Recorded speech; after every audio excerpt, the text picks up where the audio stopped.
been a fan of Hush when it came out. I thought it was incredible, and that it fell to me, I was really pleased to get a shot at being a part of it.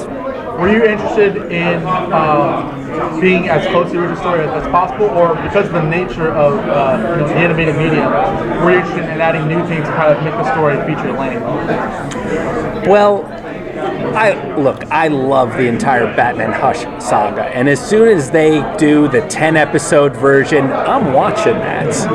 But we had to get it down to 75. It turned out to be 80 minutes or so. And so we were going to have to lose things. And so it was really hard. So like, people were like, oh, that's my favorite scene, we can't lose it, But by changing a couple things, some scenes fell out, and it enabled us to keep everything we loved about Hush and the tone of it, but make it something that was animatable.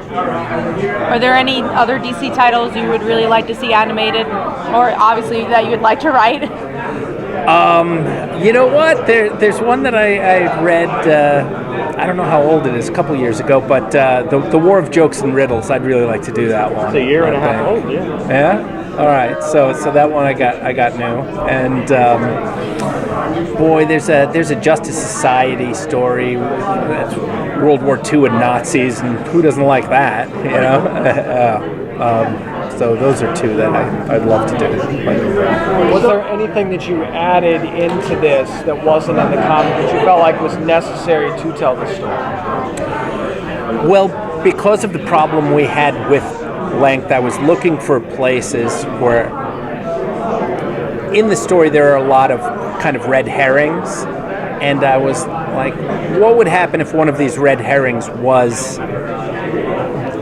the way we go, and we could totally fake out the fans, And by making a couple of those choices, some scenes fell out, and it became a little bit easier to produce. But as I said, it's a dozen book series, right? So you can't get that into 75, 80 minutes. It's impossible, So we did have some streamlining to do, and that was the hard part of it. In the comic book, Batman is often kind of flanked by Oracle.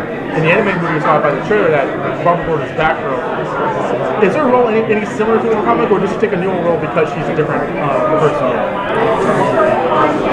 Boy, guys, this is my first one of doing these, and I don't know if I can lay down like a spoiler here. Spoilers. The movie premieres in like 2 hours. Yeah. So digital comes out when we all post this. It'll be out. It's not a spoiler. All right, if you get me in trouble, if I get fired. We're as scared of Gary as you are.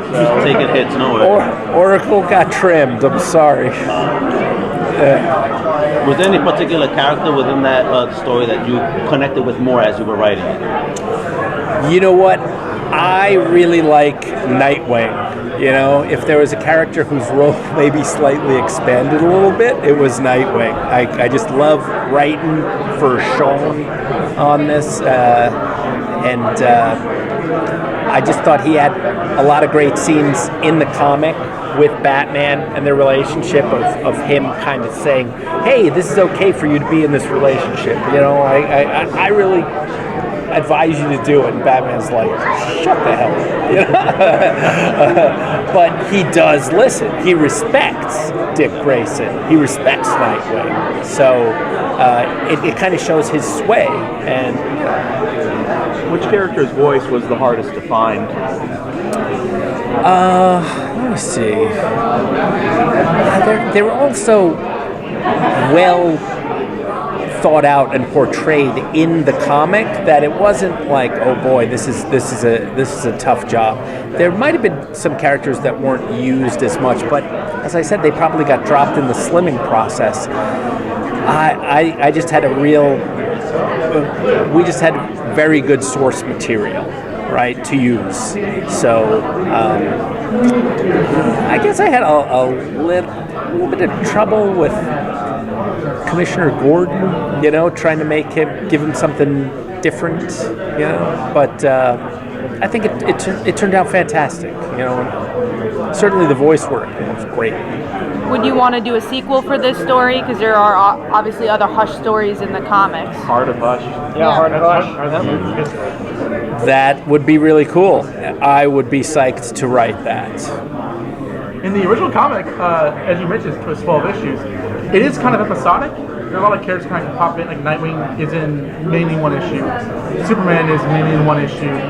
Did you have a problem having the characters kind of feel like they were in and out, and like you said, you were expanding on them? Did that propose a challenge in terms of how to give everybody enough time in the movie? Well, that is one of the difficulties with this, is that it is a rogues gallery, so everybody kind of appears, and then they get defeated and put on the shelf a little bit. And I've been at this long enough to know that every scene, every sentence counts. So I'm like, boy, I only got one Harley scene, but it's a doozy. I cannot blow this. Oh, I've only got like 1.5 Superman scenes. It's got to be fantastic. I've only got one Joker scene. This thing's got to be great. So I just went over and over and over those. So that they only have a scene or so, it's like, well, Anthony Hopkins won the Oscar for Hannibal Lecter, and he was only in the movie for like 16 minutes. So I just picture these guys are coming out. I know they're going to give their A game for the scene, and I gotta make sure that I can distill how they appeared in Hush and give them something to work with. One more question. Well, because there's so many characters, whether it's a hero or villain, which one did you have the most fun writing and adapting? Most fun.